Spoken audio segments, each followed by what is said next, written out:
Good morning friends.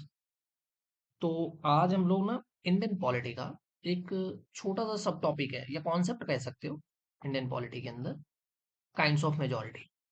तो ये जो काइंड्स ऑफ मेजोरिटी है ना, कितने तरीके की मेजोरिटी है, इसको हम लोग डिस्कस करेंगे अभी कि कितने तरीके की मेजोरिटी होती है हमारे पास। ठीक है ना।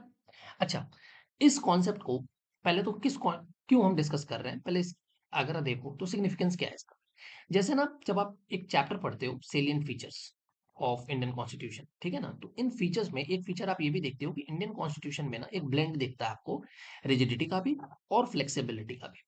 जैसे इंडियन कॉन्स्टिट्यूशन को अमेंड करना काफी रिजिड है, तो ये जो जिस ब्लेंड की हम बात कर रहे हैं ना, रिजिडिटी और फ्लेक्सिबिलिटी, ये ब्लेंड किसके रेफरेंस में, किस कॉन्टेक्स्ट में यूज होता है, तो ये अमेंड जो भी कॉन्स्टिट्यूशन है ना, उसको अमेंड करने के, ठीक है ना, कि हमारे पास अलग अलग टाइप के, we are having various types of amendments. तो अमेंडमेंट्स मतलब अगर आपको कॉन्स्टिट्यूशन के अंदर बदलाव करना है तो क्या आप आसानी से बदलाव कर सकते हैं, या फिर उसको बदलाव, उसमें जो चेंज लाना है वो काफी जो है वो टफ है। तो हमने देखा कि भाई इतना भी ना तो है ना, स्ट्रिक्ट नहीं करना कि अपन चेंज ही नहीं कर पाए। अच्छा, जैसे रिजिडिटी है, इसका कॉन्सेप्ट आपको यूएसए में दिखाई देता है। यूएसए में इंडिविजुअल राइट को काफी हाईली रेट किया जाता है, वो फिर स्टेट को प्रिवेंट भी करता है। रिजिडिटी एक तरीके से वो प्रिवेंशन है स्टेट को, कि स्टेट ऑटोक्रेसी की तरफ कभी ना जाए। पर यूके के अंदर आपको फ्लेक्सिबल कॉन्स्टिट्यूशन दिखता है। एक तो उनका रिटर्न नहीं है, तो फ्लेक्सिबल है। क्यों? इसका एक कारण है कि यूके में ना जो गवर्नमेंट का नेचर है ना, काफी मतलब डायनामिक है, ठीक है ना। तो वहां पे आपको जो है फ्लेक्सिबल देखने को मिलता है, कि वहां पे आप बहुत आराम से कॉन्स्टिट्यूशन में चेंज कर सकते हो। पर यूएसए के केस में इतना आसान नहीं है अमेंडमेंट करना। तो हमने क्या किया, हमने दोनों को ऑप्ट किया। हमने को ऑप्ट किया, किसको? रिजिडिटी को भी और फ्लेक्सिबिलिटी को भी। जो चीजें लगे कि हाँ आसानी से की जा सकती है, उसको हमने सिंपल मेजोरिटी या इस तरीके से, वही इसी के कॉन्टेक्स्ट में हम मेजोरिटी देखेंगे कि कितने किस तरीके से हम सब कॉन्स्टिट्यूशन के अंदर अमेंड कर पाते हैं। तो हमारा एक्चुअल ये तो सेलेंट फीचर, ये चैप्टर अलग है, हमारा जो कोर टॉपिक है वो है आज काइंड्स ऑफ मेजोरिटी। तो एक बार हम उसको डिस्कस करते हैं कि कितने जो चीजें हैं हमारे पास, वो मेजोरिटी के कितने कितने प्रकार होते हैं, कितने टाइप्स हैं हमारे पास। तो काइंड्स ऑफ मेजोरिटी को आज हम डिस्कस करेंगे। अब देखो ध्यान से समझना एक बार, जब हम मेजोरिटी की बात करते हैं, ठीक है ना, तो इसमें सबसे पहला जो टाइप आता है वो आता है सिंपल मेजोरिटी। ये कई बार अपन सुनते भी हैं, सिंपल मेजोरिटी से पास होगी कोई बिल, होगी कोई भी चेंज करना है कॉन्स्टिट्यूशन के अंदर। तो इसलिए इसी को एक्चुअली फंक्शनिंग इसी के ऊपर डिपेंड होती है, इसीलिए इसको हम फंक्शनल मेजोरिटी भी बोलते हैं। ठीक है ना, फंक्शनल मेजोरिटी। अब एक ना, पहले एक रियल लाइफ एग्जांपल लेते हैं। सपोज हम लोग पांच तो कोई दोस्त हैं, और हमें डिसीजन लेना है। तो डिसीजन लेने के लिए तो सिंपल कॉन्सेप्ट है कि भाई कहीं अगर कोई हम टूर प्लान कर रहे हैं, तो तीन लोगों ने बोला कि अपन जाएंगे, और दो ने बोला कि नहीं, मूवी का प्लान कैंसिल है, अपन नहीं जाएंगे, या किसी मूवी मूवी ट्रिप पे जा रहे हैं, कहीं भी जा रहे हैं। तो तीन लोगों ने अगर बोल दिया, तो इसका मतलब मेजोरिटी जो है उसके डिसीजन को हम भाई रिस्पेक्ट करते हैं, कहते हैं भाई मेजोरिटी ने कोई डिसीजन लिया है तो ठीक है। तो यहाँ पे हम मूवी जाएंगे फिर, ठीक है ना। पर एक सिनेरियो ये भी तो हो सकता है कि दो और दो, ठीक है ना, और एक ने तो कुछ डिसाइड नहीं, पर इसके पास क्या कास्टिंग वोट नहीं होती, ठीक है ना। ये ऐसा नहीं है कि क्यों, अब ये जो है ना, इसको किसी न किसी एक तरफ तो आना होगा, तो अगर इसको वोट देना जो है कंपलसरी है इसके लिए कि भाई अपन पांच, ये हम बात कर रहे हैं नॉर्मल कि जब हम पांच लोग, पांच दोस्त आपस में बैठे हैं तब, ठीक है। इसमें कोई टेक्निकल एंगल, कोई भी टेक्निकल एंगल लेके नहीं आना अपने को, ठीक है ना। तो इसको फिर अपन, ये वाला ग्रुप कहेगा हमारे साइड हो जाओ, ये हमारे साइड हो जाओ, क्योंकि इसके पास ये ऑप्शन नहीं है कि ये जो है ना कास्टिंग वोट की तरह आ जाए कि नहीं जो है। अब ये काइंड ऑफ देखो प्ले करेगा कास्टिंग वोट की तरफ, क्योंकि ये एब्सेंट नहीं हो सकता कि नहीं, अगर ये नहीं हो तो टू टू पे तो कोई डिसीजन ही नहीं होगा। तो सिंपल मेजोरिटी जो है वो हम कई बार अपने आपस में भी यूज करते हैं। तो सिंपल मेजोरिटी का अब इसका ना जो टेक्निकल एस्पेक्ट है वो समझते हैं कि सिंपल मेजोरिटी होता क्या है। सिंपल सी बात है, 50% ऑफ प्रेजेंट एंड वोटिंग। अब ध्यान से समझना, ठीक है ना, 50%। अब 50, अभी यहाँ पे ना एक ट्रिक है, अभी ट्रिक समझाता हूँ क्या। जैसे 50% और प्रेजेंट एंड वोटिंग, मान के चलो जैसे यहाँ पांच लोग हैं, तो पांच लोग में तो चार लोग हो गए। तो चार लोग अगर प्रेजेंट है, चार लोग ही वोट कर रहे हैं, एक दोस्त आया ही नहीं या फोन रिसीव नहीं कर रहा है, तो हमारे पास कितने लोग हो गए? दो दो। तो ये इक्वल हो गया। तो फिर तो क्या डिसीजन किस तरफ होगा? अगर दो ऑप्शन है हमारे पास, ए और बी, तो ये तो हमने डिसाइड ही नहीं कर पाएंगे कि अपन को ए की तरफ जाना है या बी की तरफ जाना है। तो यहाँ पे सिंपल कॉन्सेप्ट आता है कि इस बार अपना जो भी आएगा ना, उसमें एक चीज की तरफ ज्यादा होगा। जैसे अगर चार लोग हैं तो एक तरफ तीन आ जाएगा, बट ऑब्वियस एक तरफ एक रह जाएगा। भाई आदमी को आधा से तो बीच से तो काटेंगे नहीं अपन। तो इसलिए अगर आप देखो तो इसमें ना एक बात कही जाती है, मैं एक और एग्जांपल से समझाता हूँ। जैसे टोटल स्ट्रेंथ सपोज से अपन ले लेते हैं 245 मेंबर्स। भाई कोई हाउस है, इसमें टोटल स्ट्रेंथ 245 है। पर इस प्रेजेंट एंड वोटिंग का क्या मतलब होता है कि हाउस में भाई एब्सेंट भी तो हो सकते हैं, जरूरत तो नहीं है कि सारे के सारे जो मेंबर्स हैं वो प्रेजेंट हो। तो अगर आप देखो तो प्रेजेंट कितने हैं? प्रेजेंट है 200, ठीक है ना। पर सॉरी, ये एक ज्यादा हो गया, प्रेजेंट है 200। अब ये भी तो हो सकता है कि कुछ लोग एब्सटेन कर जाएं, वोट ही ना दें। तो एब्सटेन फ्रॉम वोटिंग अगर आप देखो, तो अगर अपन से मान लेते हैं कि 20 लोग जो हैं वो वोटिंग नहीं कर रहे हैं, तो अब आपके पास एक्चुअल प्रेजेंट एंड वोटिंग कितने लोग हो गए? 180, 180। ठीक है ना? तो 180, 180 का मतलब हो गया कि भाई ये भी तो हो सकता है कि 90 ने फेवर में किया, 90 ने अगेंस्ट में किया, तब तो ये बात बनी नहीं। तो आपका सिंपल मेजोरिटी कितना होगा इसमें? +1। तो यही है 50% +1। ये मैंने जगह यहाँ पे छोड़ रखी थी इसलिए कि 90 + 90, तो ये हो गया 180। पर ये तो दोनों फिर तो टाई हो गया।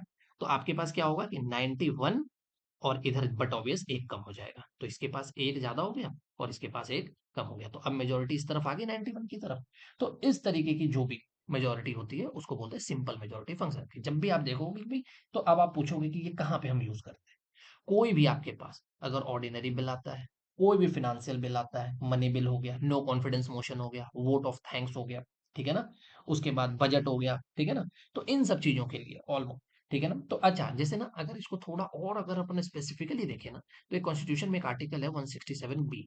ये क्या बोलता है कि अगर आपके पास कोई भी चीज, अगर किसी भी अमेंडमेंट के बारे में बात नहीं की गई है, ठीक है ना, अगर नहीं दिया गया, इफ नॉट गिवन, तो you can simply opt for simple majority. तो आप डायरेक्ट सिंपल मेजोरिटी के लिए भी, किसी चीज के लिए अगर कोई स्पेसिफिकली मतलब वहां पे नहीं रिटर्न है, कॉन्स्टिट्यूशन के अंदर नहीं लिखा गया है, ठीक है ना, कि आपको जो है जो मेजोरिटी स्पेशल चाहिए या एब्सोल्यूट चाहिए या इफेक्टिव चाहिए, तो आप सिंपली सिंपल मेजोरिटी की तरफ जा सकते हो। सिंपल मेजोरिटी का कॉन्सेप्ट काफी, ये फंक्शनल मेजोरिटी एक्चुअली तो मैक्सिमम चीजों के लिए हम ये यूज करते हैं, 50% +1 प्रेजेंट एंड वोटिंग, ठीक है ना, ऑफ टोटल नहीं, प्रेजेंट एंड वोटिंग। तो एक ये ध्यान रखना अपने। डन। अच्छा, दूसरी बात, अब इसके अलावा जो सेकंड है, वो जो दूसरा टाइप है वो है effective majority. Effective majority, effective majority क्या? इफेक्टिव मेजोरिटी को देखो, इफेक्टिव मेजोरिटी सिंपल होता है इफेक्टिव स्ट्रेंथ का 50% +1, बस ये कीवर्ड्स हैं, यही आपको पता होने चाहिए, ऑफ इफेक्टिव स्ट्रेंथ, ठीक है ना, इफेक्टिव स्ट्रेंथ। टोटल स्ट्रेंथ की बात हमने अभी भी नहीं की, तो अब आप बोलोगे कि आपकी इफेक्टिव स्ट्रेंथ क्या है? तो इफेक्टिव स्ट्रेंथ सिंपल सी बात है, जो भी आपका टोटल स्ट्रेंथ है। ऐसा भी तो हो सकता है कि कुछ सीट आपकी वैकेंट रहे, सो माइनस वैकेंसीज, जो भी आपकी वैकेंसीज हैं या वैकेंसी है उससे आप, जैसे सपोज वही एग्जांपल ले लेते हैं कि 245 टोटल स्ट्रेंथ है, पर कहीं ना कहीं किसी न किसी रीजन से 5 सीटें भी खाली है, तो वैकेंसी आपकी आ गई 5 की, तो आपके पास इफेक्टिव स्ट्रेंथ कितना बचा? 240। तो 240 आपका इफेक्टिव स्ट्रेंथ बचा। इसका सिंपल मतलब है कि मेजोरिटी कितनी हो जाएगी? 240 का आधा हो गया, 240 divide by 2 comes out to be 120। तो 120 में एक अगर आपने ऐड कर दिया, तो ये हो गया इफेक्टिव स्ट्रेंथ 121। तो आप देखो, पिछले वाले में जब आप सेम 245 पे अगर आप ले रहे थे, तो कितना आ गया था हमारे पास? 91। तो सिर्फ 91 लोग जो है अगर बोल देते तो वो बिल पास हो जाता, ordinary bill, no confidence motion, vote of thanks, ये सारे। पर यहाँ पे क्या है? 121 के लिए, ठीक है ना, तो यहाँ पे हमने कितना देखा? 121। तो इफेक्टिव मेजोरिटी में क्या होता है? इफेक्टिव स्ट्रेंथ से वैकेंसी को माइनस करते हैं और इस तरीके से हम यूज करते हैं। अब सवाल उठता है कि आखिर ये यूज कहाँ होता है? तो ये यूज होता है, एक स्टार लगा के अपन समझ लेते हैं कि रिमूवल ऑफ वाइस प्रेसिडेंट, ठीक है ना, जो राज्यसभा के जो वाइस प्रेसिडेंट होते हैं, मतलब राज्यसभा में, तो उनके उनके रिमूवल के लिए, ठीक है ना, वहां पे हम इनको यूज करते हैं। अब आती है तीसरी बात, ठीक है ना, एक तीसरा टाइप, तीसरा टाइप जो है, थर्ड टाइप है, वो कौन सा है? वो है एब्सोल्यूट मेजोरिटी। Absolute majority. अच्छा, नाम से ही पता, ये भी लग रहा है जिस तरीके से इफेक्टिव लग रहा था, एब्सोल्यूट क्या है? एब्सोल्यूट मतलब टोटल काइंड ऑफ, ठीक है ना, सो 50% +1 of total strength, total strength की बात कर रहा है, ठीक है ना। तो अब ये आप कहाँ पे यूज करते हो? इट इज जनरली और usually employed outside the house, या आउट मतलब हाउस में नहीं यूज होता ये, ठीक है ना। तो कब होगा? तो अगर आउटसाइड द हाउस है, it means after every general election, ठीक है ना, हर एक जनरल इलेक्शन के बाद, अगर जनरल इलेक्शन हो रहे हैं उसके बाद, जैसे 245 टोटल मेंबर है आपके पास, 245 का मतलब हो गया, अगर आप देखो 245 है, तो 245 को आप 2 से डिवाइड कर दो, तो टोटल स्ट्रेंथ यही है, तो आपके पास कितना आ गया? ठीक है ना, तो अब ऐसे तो 122.5 तो कोई बात बनी नहीं, सो 123, या 123 से ज्यादा अगर है, तो आपके पास एब्सोल्यूट मेजोरिटी है, ठीक है।